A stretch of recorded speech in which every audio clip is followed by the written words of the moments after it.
नादिर शाह के बारे में हम पहले पढ़ चुके हैं कि कैसे उसने भारत पर आक्रमण किया, कैसे उसने अपनी बर्बरता की हर सीमा को पार किया। नादिर शाह भारत में बर्बरता करने के पश्चात 2 महीने रहने के बाद जब वह पुनः ईरान में गया तो वहां भी उसकी क्रूरता और खून खराबे से ईरान की जनता उब चुकी थी। अब ईरान की जनता का नादिर शाह पर से विश्वास हट चुका था। ईरान की जनता ने नादिर शाह के वध के लिए षड्यंत्र रचा और 1747 में नादिर शाह का वध कर दिया गया। 1747 में नादिर शाह का वध कर दिया गया। ध्यातव्य है कि नादिर शाह ने 1739 में भारत पर आक्रमण किया था और नादिर शाह की मृत्यु 1747 में ईरान में हुई। ईरान की जनता नादिर शाह की क्रूरता और उसके खून खराबे से उबकर परेशान होकर खुद षड्यंत्र कर नादिर शाह की जनता ने ही नादिर शाह का वध कर दिया। नादिर शाह की मृत्यु के बाद अहमद शाह अब्दाली कंधार में स्वतंत्र रूप से शासन करने लगा। कंधार पर शासन करने के पश्चात अहमद शाह अब्दाली ने काबुल पर आक्रमण कर काबुल को भी जीता। अब अफगानिस्तान अहमद शाह अब्दाली के कब्जे में था। अफगानों ने अहमद शाह अब्दाली का नेतृत्व स्वीकार कर उसे अपना नेता स्वीकार किया। अहमद शाह अब्दाली, जिसे अहमद शाह दुर्रानी भी कहते हैं, अहमद शाह दुर्रानी या अहमद शाह अब्दाली ने ईरान में दुर्रानी साम्राज्य की स्थापना की। अफगानिस्तान जीतने के बाद अहमद शाह अब्दाली की नजर अब भारत पर पड़ी। भारत में बार बार आक्रमण करना, लूटमार करना, कत्लेआम करना, पैसा लूटना और फिर वापस लौट जाना, यह अहमद शाह अब्दाली के कार्य में आ चुका था। अहमद शाह अब्दाली ने पश्चिमी पंजाब पर अपना आधिपत्य स्थापित किया। पश्चिमी पंजाब पर अहमद शाह अब्दाली नादिर शाह के उत्तराधिकारी के रूप में अपना कब्जा किया और पंजाब में 1748 में अहमद शाह अब्दाली का पहला आक्रमण हुआ। 1748 में पंजाब पर अहमद शाह अब्दाली का पहला आक्रमण था। एक साल बाद ही 1749 में पंजाब पर अहमद शाह अब्दाली का दूसरा आक्रमण हुआ और पंजाब के गवर्नर मुइनुल मुल्क पर आक्रमण कर अहमद शाह अब्दाली ने मुइनुल मुल्क को हराया और इससे 14,000 रुपए की वार्षिक कर को लेकर अहमद शाह अब्दाली वापस ईरान लौट गया। अहमद शाह अब्दाली का दूसरा आक्रमण पंजाब पर 1749 में हुआ और पंजाब के गवर्नर मुइनुल मुल्क को हराकर 14,000 वार्षिक कर प्राप्त कर अहमद शाह अब्दाली वापस लौट गया। अहमद शाह अब्दाली चौथी बार 1756 में भारत पर आक्रमण किया और भारत के दिल्ली को जीतते हुए आगरा और मथुरा तक बढ़ा। 1756 का जो चौथी बार अहमद शाह अब्दाली का भारत पर आक्रमण था वह बहुत क्रूरतापूर्ण और बर्बरतापूर्ण था। अहमद शाह अब्दाली दिल्ली को लूटता हुआ, वहां नरसंहार करता हुआ आगरा और फिर मथुरा पहुंचा। इतिहासकार बताते हैं कि अहमद शाह अब्दाली का मुकाबला मथुरा में नागा साधुओं से हुआ। नागा साधुओं ने अहमद शाह अब्दाली की सेना से डटकर मुकाबला किया और उसी समय अहमद शाह अब्दाली की सेना में हैजा फैल गया, जिसे नागाओं ने दैवी आपदा कहा। इस प्रकार अहमद शाह अब्दाली वापस लौट गया और मथुरा को नागा साधुओं ने जीत लिया। लौटते समय 1756 में दिल्ली, आगरा,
छोड़कर लगभग संपूर्ण भारत में अपना वर्चस्व कायम कर रही थी।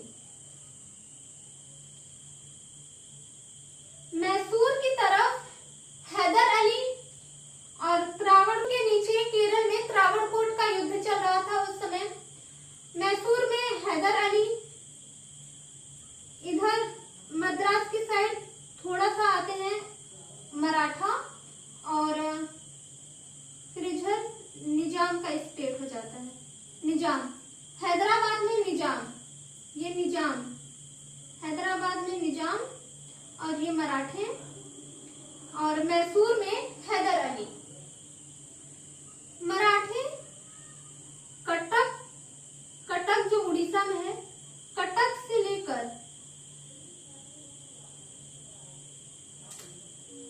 दिल्ली और गुजरात के कुछ प्रांतों तक फैले हुए थे। ये पूरे मराठा हैं, ये पूरे मराठा।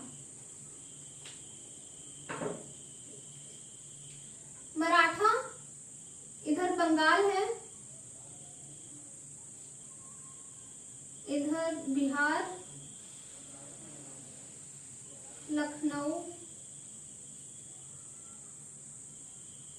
और इधर सब मराठा है, ये पूरा मराठा है। दिल्ली तक मराठों का वर्चस्व है, और मराठों की सीमा अब धीरे धीरे पश्चिमी पंजाब तक फैल रही थी। हर जगह मराठों का वर्चस्व कायम था। बंगाल, जहां मराठी नहीं थे, वहां मराठों ने अपनी फौज रखी थी, जहां से मराठे चौथ और सरदेशमुखी नामक कर वसूलते थे।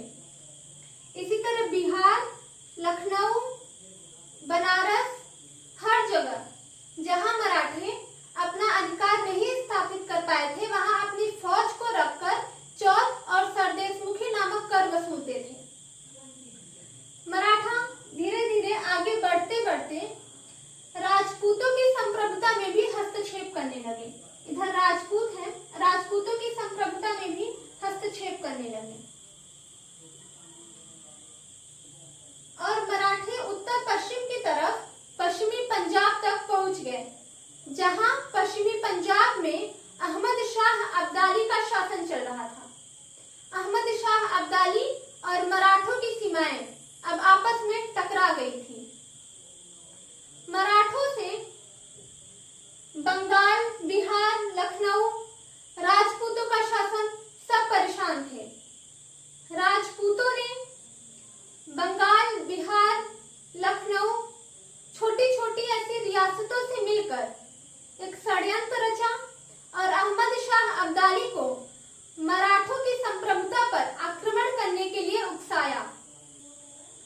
मराठों ने जब पश्चिमी पंजाब तक अपनी सेना को लेकर युद्ध करने के लिए पहुंचे, तो अहमद शाह अब्दाली बौखला गया, क्योंकि पश्चिमी पंजाब अहमद शाह अब्दाली का प्रमुख रेवेन्यू का क्षेत्र था।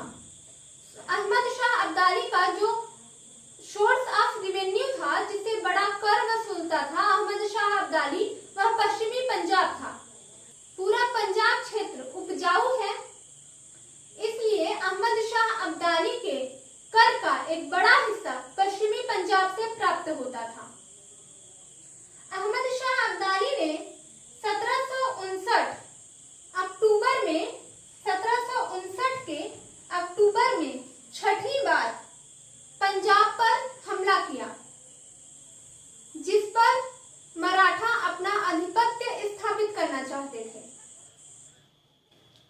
अहमद शाह अब्दाली पूरे पंजाब को जीतता हुआ दिल्ली तक पहुंच गया और दिल्ली को लूटकर, दिल्ली को जीतकर लखनऊ के अनूपनगर में आके ठहरा। उस समय मराठा दक्षिण भारत में थे। मराठा के पेशवा सदाशिव भाऊ थे। मराठा उस समय उदगिर में निजाम पर विजय प्राप्त करने का जश्न मना रहे थे। उसी समय सदाशिव भाऊ जो पेशवा थे मराठों के, पेशवा सदाशिव भाऊ के नेतृत्व में मराठों ने निजाम पर हमला करके निजाम को हराया था और अपनी इस जीत का सदाशिव भाऊ मराठों के साथ उदगिर में जश्न मना रहे थे। जिस समय अहमद शाह अब्दाली दिल्ली को जीतकर वर्तमान उत्तर प्रदेश के अनूपनगर में ठहरा हुआ था। जब मराठों को यह खबर प्राप्त हुई कि अहमद शाह अब्दाली अनूपनगर तक आ पहुंचा है, तो सदाशिव भाऊ अपनी सेना को लेकर दिल्ली की तरफ रवाना हुए। सदाशिव भाऊ 7 मार्च 1760 में 7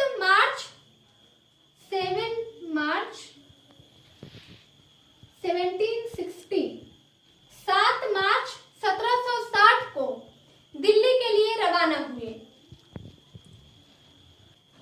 सदाशिव भाऊ 6 लाख रुपए लेकर उदगिर से दिल्ली के लिए रवाना हुए थे। सदाशिव भाऊ अपनी सेनाओं को लेकर 8 से 10 मील चलते और फिर अपनी खेमा बनाते और खेमे में सेनाओं को लेकर विश्राम करते। विश्राम के पश्चात फिर अपनी सेनाओं को लेकर भाऊ 8 से 10 मील चलते, फिर विश्राम करते। इस प्रकार सदाशिव भाऊ चंबल तट पर पहुंचे।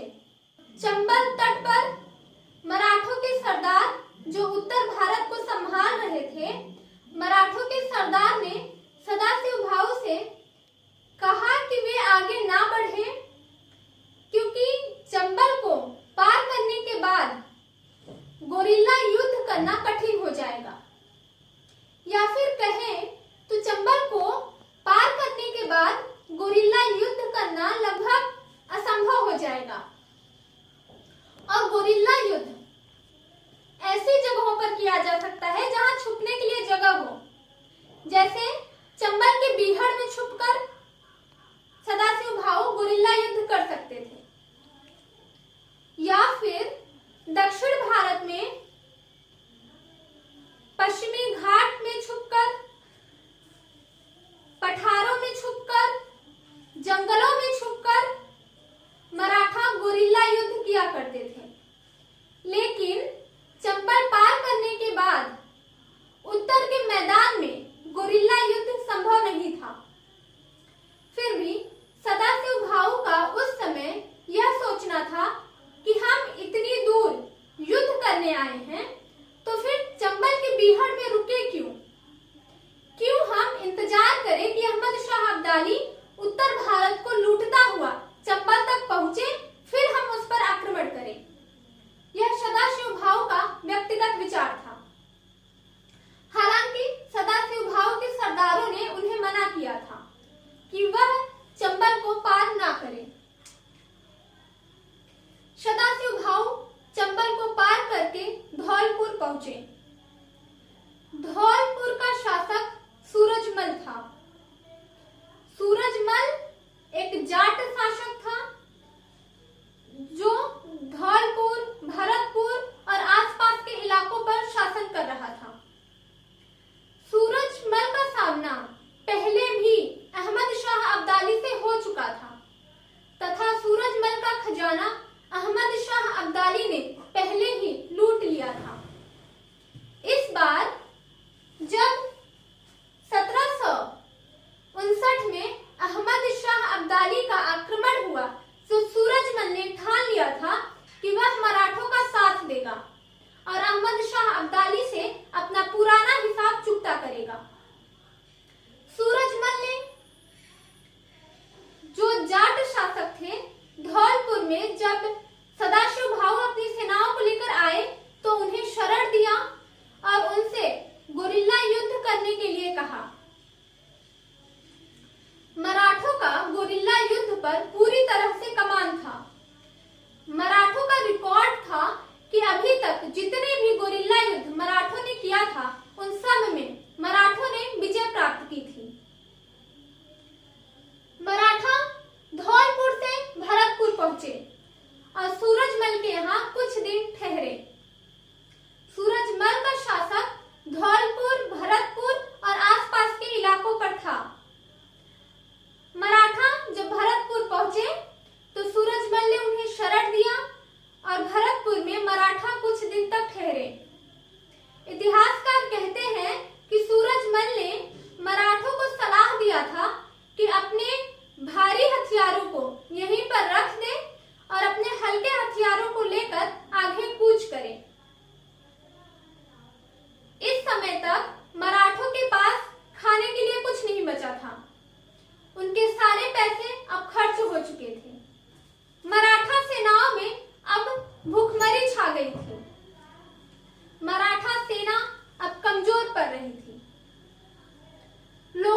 जा रही थी।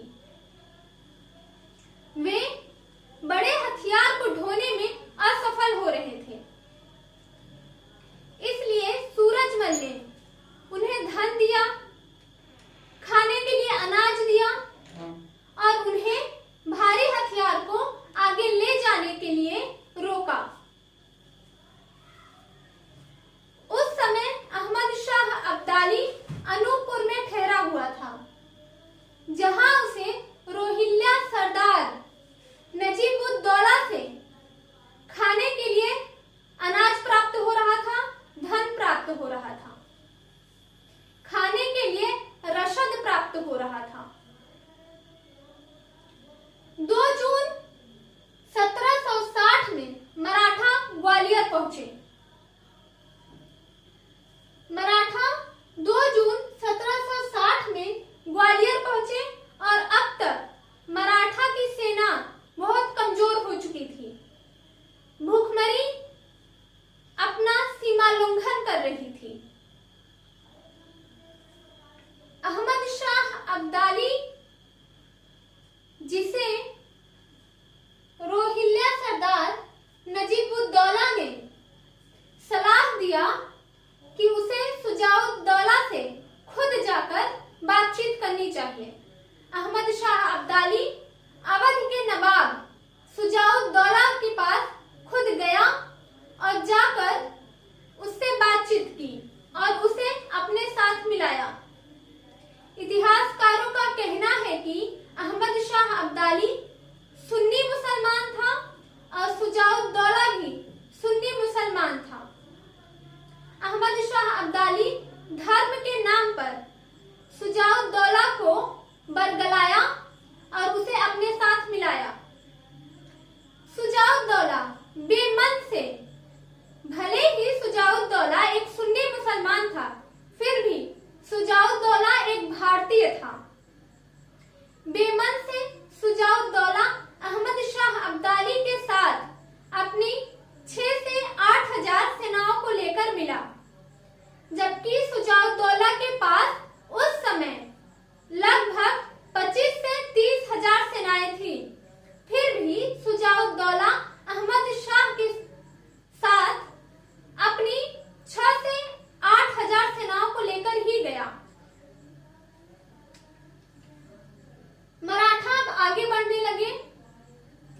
22 अगस्त 1760 को मराठों ने दिल्ली को जीत लिया। 22 अगस्त 1760 को पुनः मराठों ने 1760 पर पुनः मराठों ने दिल्ली को जीत लिया, जिससे अहमद शाह अब्दाली सकपका गया और नजीब-उद-दौला भी दहशत में आ गया कि इतनी आसानी से मराठों ने दिल्ली को जीत लिया तो अब उन्हें हराना मुश्किल हो जाएगा।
के पश्चिमी तट पर अपना खेमा बनाया।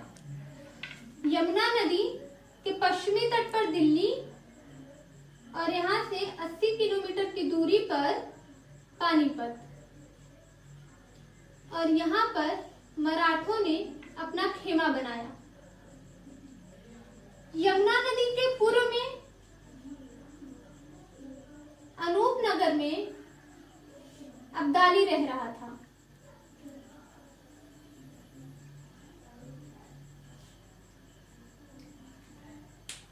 अब्दाली जिसका पैसा पश्चिम से आता था, उधर अब मराठा है। पश्चिम में लाहौर, काबुल, अफगानिस्तान, ईरान। लाहौर, काबुल, अफगानिस्तान, ईरान, इधर अहमद शाह अब्दाली का शासन था और अहमद शाह अब्दाली का पैसा पश्चिम से आता था।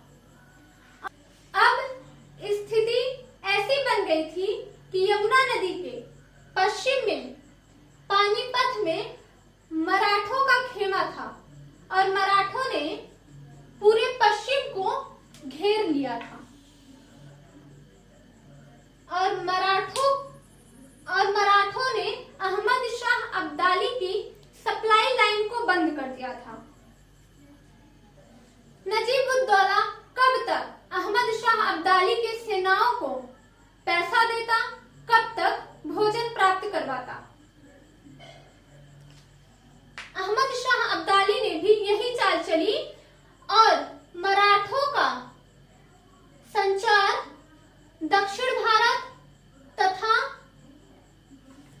यमुना नदी के पूर्व से तोड़ दिया था। अब मराठा पेशवा से कोई संपर्क नहीं साध सकते थे। मराठा ने गोविंद पंत जो इटावा के सरदार थे, उनको आदेश दिया। मराठाओं ने गोविंद पंत जो इटावा के सरदार थे, उनको आदेश दिया कि अब्दाली की सेनाओं को कमजोर किया जाए तथा नजीब-उद-दौला से भी उन्हें जो रेवेन्यू प्राप्त हो रहा है उसकी भी सप्लाई लाइन को रोक दिया जाए। गोविंद पंत ने जोरदार तरीके से उनकी सेनाओं को कमजोर करना शुरू कर दिया। गोविंद पंत ने जोरदार तरीकों से अहमद शाह अब्दाली की सेनाओं को कमजोर करना शुरू कर दिया। दुर्भाग्यवश गोविंद पंत की मृत्यु हो गई।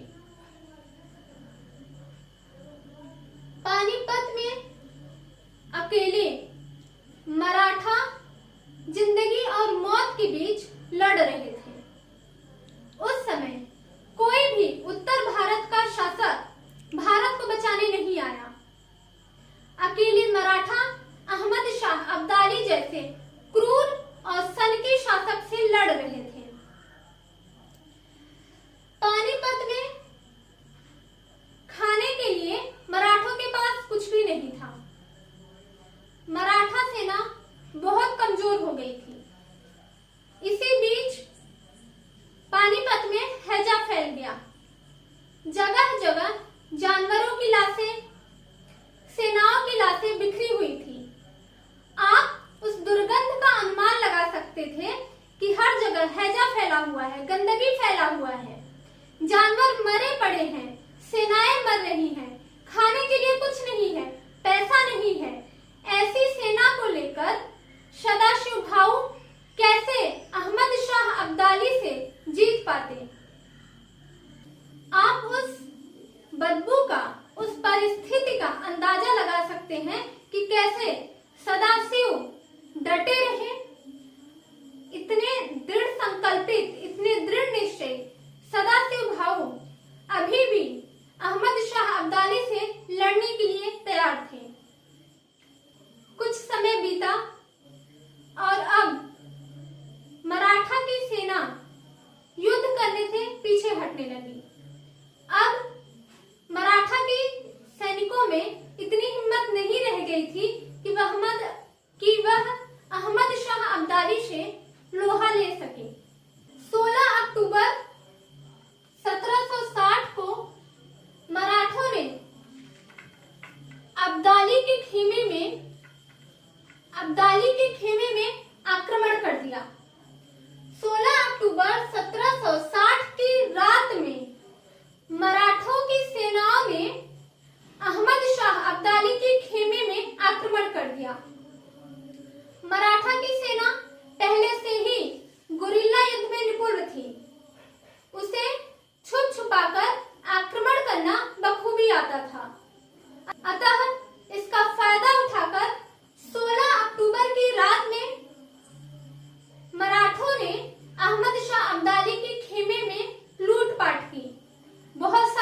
अब्दाली जो यमुना नदी के पूर्व में था, यह यमुना नदी है, यमुना नदी के पूर्व में अहमद शाह अब्दाली था और पश्चिम में पानीपत में मराठा थे। अक्टूबर का महीना था, फिर भी यमुना नदी उफान पर थी। अहमद शाह अब्दाली अब और इंतजार नहीं करना चाहता था। अहमद शाह अब्दाली यमुना नदी को पार कर अब पश्चिम की तरफ आ गया।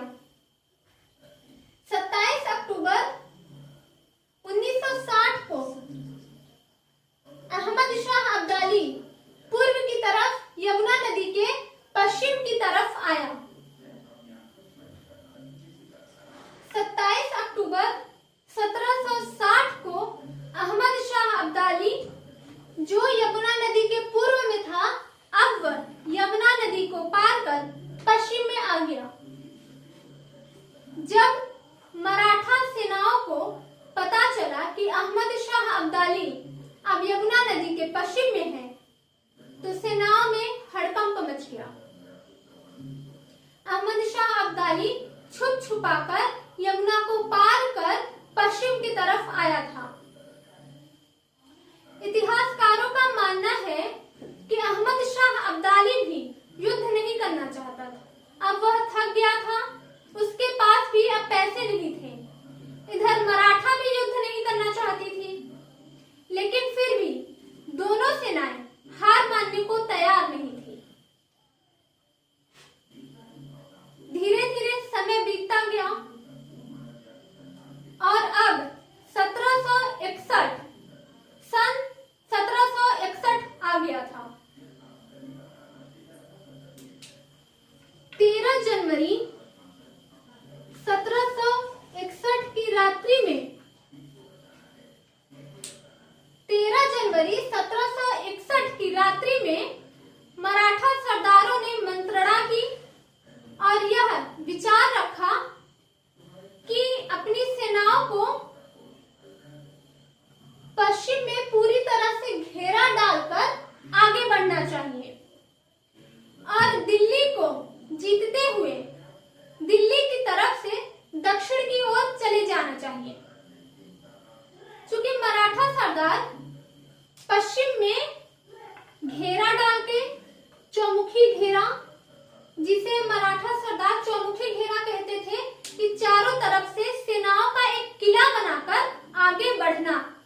चौमुखी घेरा जिसका अर्थ होता है कि चारों तरफ से सेनाओं का किला बनाकर आगे बढ़ना। इस चौमुखी घेरे के द्वारा मराठा दिल्ली के रास्ते वापस दक्षिण भारत जाना चाहते थे। सदाशिव भाऊ ने कहा कि हम चौमुखी घेरा से आगे बढ़ेंगे। अगर अहमद शाह अब्दाली ने आक्रमण किया तो हम युद्ध करेंगे, अगर अहमद शाह अब्दाली ने आक्रमण नहीं किया तो हम लौट जाएंगे। 14 जनवरी वह मनहूस घड़ी अब आ गई थी। आखिरकार 14 जनवरी 1761 वह मनहूस घड़ी आ ही गई। 14 जनवरी को सदाशिव भाऊ अपने नाबालिग बेटे विश्वास राव के साथ चौमुखी घेरा बनाकर आगे बढ़े। अहमद शाह अब्दाली के तोपखाने में हड़कंप मच गया कि मराठा सरदार सदाशिव भाऊ, विश्वास राव तथा उनकी सेनाओं ने अहमद शाह अब्दाली पर आक्रमण कर दिया है। अतः अहमद शाह अब्दाली के तोपखाने से गोलियां चलनी प्रारंभ हो गई। भीषण युद्ध हुआ। पानीपत का तीसरा युद्ध 14 जनवरी 1761 अब शुरू हो गया था। 14 जनवरी 1761 दिन बुधवार, मकर संक्रांति का दिन,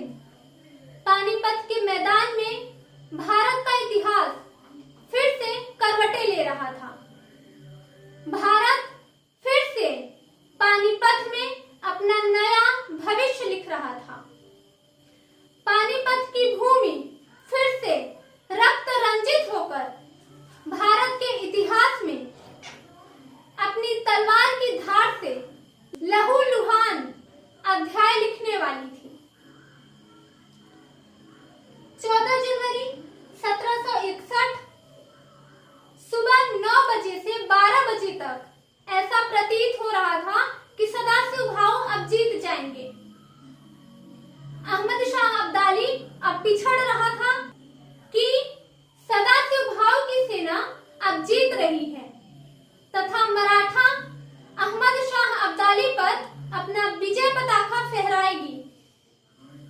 अहमद शाह अब्दाली की सेनाएं अब धरा पर चिरकाल तक सोने वाली थी, लेकिन इतिहास अपना करवट बदलने वाला था। लगभग 12:30 बजे, दोपहर 12:30 बजे सदाशिव भाऊ के नाबालिग पुत्र विश्वास राव को गोली लग गई। पूरे मराठा सरदार में हड़कंप मच गया। सदाशिव भाऊ अपनी हाथी पर से डगमगा गए। इस दुखद घड़ी का लाभ उठाकर अहमद शाह अब्दाली की सेनाओं ने पूरे जोर से मराठा सेनाओं पर आक्रमण कर अब भारत को विजित कर लिया था, पानीपत के युद्ध को विजित कर लिया था। बची हुई सेनाएं अब वापस लौट रही थी। कुछ सेनाएं नर्मदा घाटी के आसपास बस गए और कुछ उत्तर भारत में रह गए। उस समय मराठा पेशवा बालाजी बाजीराव थे। बालाजी बाजीराव के पास एक पत्र पहुंचा जिसमें लिखा हुआ था, 2 मोती टूट गए हैं, कई मुहरे बिखर गई हैं, सोने चांदी व तांबों का अनुमान नहीं लगाया जा सकता। अर्थात 2 मोती जो सदाशिव भाऊ और विश्वास राव थे उनकी मृत्यु हो चुकी है। कई मुहरे टूट गई हैं, जो मराठा सरदार थे उनकी मृत्यु हो चुकी थी।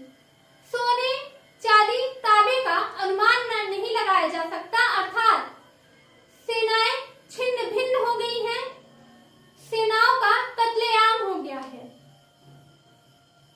इस दुखद समाचार को सुनकर बालाजी बाजीराव को गहरा सदमा लगा और कुछ समय पश्चात बालाजी बाजीराव की मृत्यु हो गई। 1761 में ही बालाजी बाजीराव की मृत्यु हो गई। पानीपत का तीसरा युद्ध 14 जनवरी 1761, जिसमें अब्दाली को विजय प्राप्त हुई और मराठाओं की हार हुई, लेकिन यह हार नहीं थी। मराठाओं के साथ विश्वासघात हुआ। मराठा अकेले ही भारत को बचाने में लगे थे। उस समय कोई भी भारत का शासक मराठाओं का साथ देने नहीं आया, जबकि शुजाउद्दौला, नजीबुद्दौला जैसे शासक ने विश्वासघात ही किया।